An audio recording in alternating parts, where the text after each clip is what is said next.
guys, so today I'm making nihari, beef nihari, and here's my pot. I put a cup of oil and I added all the raw meat. That's all I've done for now. You see the meat is still red, and what's going to happen is I'm going to let this fry up so this red meat turns into brown meat just like the other pieces. As I go, I'll just keep moving them around so that all the meat is the same color. There's not really that much that goes into this. I'll show you. It's super easy. I feel like our moms made nihari, biryani, pulao, and all those dishes seem so difficult, but they're actually not that bad once you've got a hang of it. Now, whenever I have guests over, I rather make one nihari with some small things than make a million small dishes. So it's beef nihari. I have 9 pounds, so I had to use 2 pots. I don't know where my big pot went. I think I left it at my mom's, or the one that I borrowed from my mom's, I gave it back. So here's 2 pots of nihari. It's 9 pounds, and I do have the haddis to go with this, but for now I'm just frying up the gosht and the meat. This is, again, beef. I'm frying it up so that it gets all to one color. I'm going to just show you on one pot. You don't have to see what's going on in both pots, and we'll take it from there. Hey guys, so the meat's all browned up. I want to show you some of these pieces are even kind of brown and charred. That's the kind of look you want to go for. Once that's done, this has just been frying in its own water and oil. You add meat tenderizer. I use the Sean meat tenderizer. I use it on all the meat that I want it cooked fast. It's like using the papaya, and you put it on there. I put in my pot a half a bag because it's half of, it's like about 4 pounds. So I put a half a bag of that meat tenderizer. So not the whole bag, half a bag. Okay, and it tenderizes the meat. And once that's done, you're going to then add your nihari shan masala. I love the nihari masala that Sean has. It tastes wonderful. And I'm going to add a lot of water to that as well. And then you are done. This is going to cook preferably all day. I'm not serving this until tomorrow. I started at 9:30 on Wednesday morning. And I'm going to take my nihari packet and drizzle that on there. Again, now for this, I'm using a little bit over a half a packet. So I hold down what I don't want to use, which is about that much. And the rest of the bag, I just let it squeeze out onto the meat.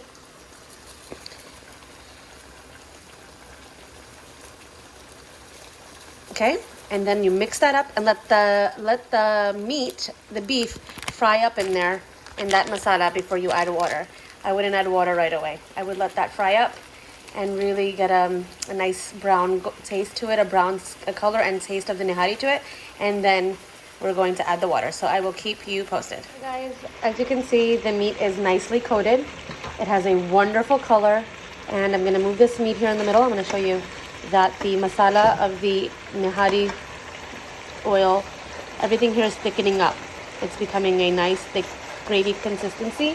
I mean, you're going to still need to add your flour later, your atta, but it's getting there. And all the meat is nicely covered in this masala. I fried it for, I don't know, maybe 15 minutes until it really got coated well with the masala. Everything's nice and reddish and brownish, that color that you want the meat to have for nihari. And then you are going to add a whole lot of water, okay? So here we go.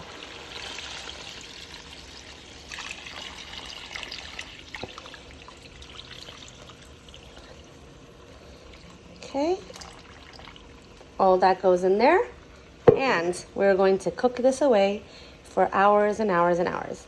And it's the nihari shan masala. Okay, I put a little bit more than half a packet in 4 pounds of beef and meat tenderizer to soften up the meat quickly, and this was also a half a packet in 4 pounds of meat. Okay, and guys, it's just going to boil all day. I might make one more video for you to see what it looks like halfway, and then you'll see it tomorrow. Hi guys, I just wanted to show you a bit of a status on the beef nihari. I called my brother with an emergency for a 911 phone call and said, bring me the pot from mom's house, and he did. And so I transferred everything to a big pot. When I started boiling this and cooking this in the big pot, and the meat shrinks a little bit, I added the big pieces of bone that I had because I didn't want everything to be too crowded. So I just added the bones a little while ago. It's now 11:07. As you remember, we started around 9, so we're 2 hours in. This is gonna cook all day, so this is not nearly done. The meat is soft You'll see, I'm going to try to break something in front of you. The meat is, see, I'm going to break this bone in half. You see that? And it just pulled apart. That's from the meat tenderizer. If I hadn't used the meat tenderizer, I think that would have taken forever. Now, I'm going to add water to the top of this. I want to just cover the meat. It doesn't have to be full to the top of the pot, but you want to have your meat covered. So however much that takes, you just want to cover the meat with water.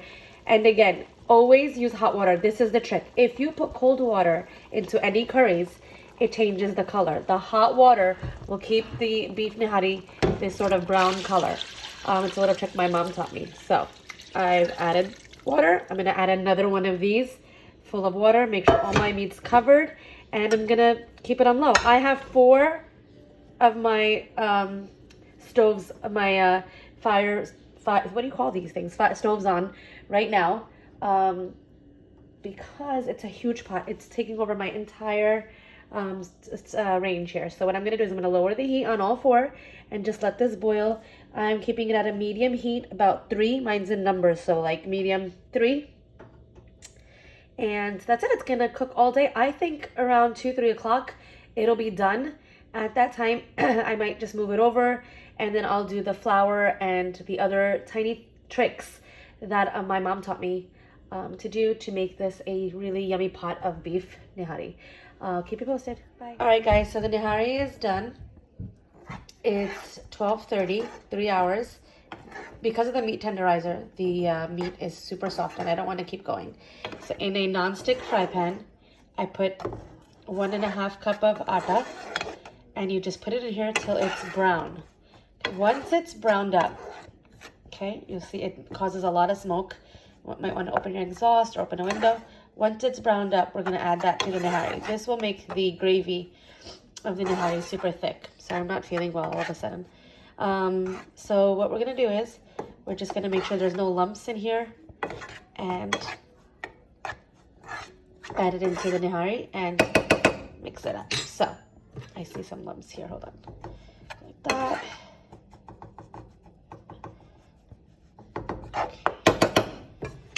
Okay. Gonna add it in here. Once that's added, I'm going to stir this around. I actually might need to add more depending on how thick my gravy gets.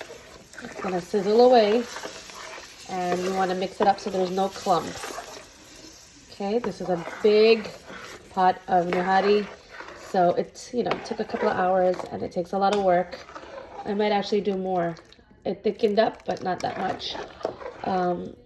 Maybe I'll add another cup. And it doesn't change the taste. It just makes the gravy thicker. Okay, and the meat's all done. Okay, it's literally falling off the bone. And now what I'm going to do is, there's another step that really puts it over the edge and makes it really yummy. But I cannot do that till my nihari has thickened up. So I'm going to turn my stove right back on and do another cup. Okay, I'll keep you posted. I roughly chopped up some onions here, and I have the leftover nihari powder here. I'm gonna add the onions into the oil. I did 1 whole onion, a medium-sized one, roughly chopped. My mom would have probably done it sliced really thin, and you know, same sort of size and everything. I just roughly chop it up. I mean, I'm really not too concerned about the size and thickness of this onion. And we're gonna fry it in here till it's golden brown. I put one in a little bit before when the oil was just getting hot, just to see, and that's how brown I want all of them to be. This is going to fry up super fast. We're gonna fry that up. The oil is sizzling, and what we want to do is we're going to top off the nihari. So this is going to be a brown onion in oil, fried up onion, and then I'm gonna add nihari masala in here and give it a little bit mix. It's gonna make like a nice oily, pasty oil for the nihari, and it's gonna go right on top. All right, guys, the onion is nice and browned up. Here goes my nihari masala. That was whatever was left in that packet after I used half the packet before. This is what was left in the packet. Take my spoon here, mix it up. It's a lot of just fried goodness. It's yummy. It darkens the nihari, so it gives it that really nice taste. And let's see if I have a little bit more powder in this. I do. Add that in there. Nice and hot and sizzling. And that is our last part of the nihari, guys. This was a long process, but it's a really great dish. It's not as hard as it seems. Pour that in. Every last bit. I then take some of it. I'm doing this with one hand. Pour it back into the fry pan. Rub it around a little bit. And we're done. I'm going to show you how it looks. All complete. It gives the nihari a really nice dark tint. And the consistency of the nihari, you can check, is just right. It's thickened up a lot. Okay? It comes out really nice. I'm going to try to do a close-up here. Okay? And it's just really yummy. And here I always taste and see how the gravy tastes. See if I need any more salt. It's burning hot. Oh, it's good. It's really good. Okay? I have 2 trays out here. I'm going to fill these up, cover them with a lid, and put it away when it's cooled down. You don't want to put it in the fridge hot. That I'm going, and then this food I'm going to take out on Friday evening. So Thursday we're doing the chickens and the beefaroni and the mashed potatoes and everything else. And I wanted to prepare the nihari and get it out of the way. And the longer it stays and it's like in its own gravy, the better the meat tastes. So that is the nihari. I'm sorry, I'm eating it on the side. It's so yummy. Let me show you guys again how soft this meat is.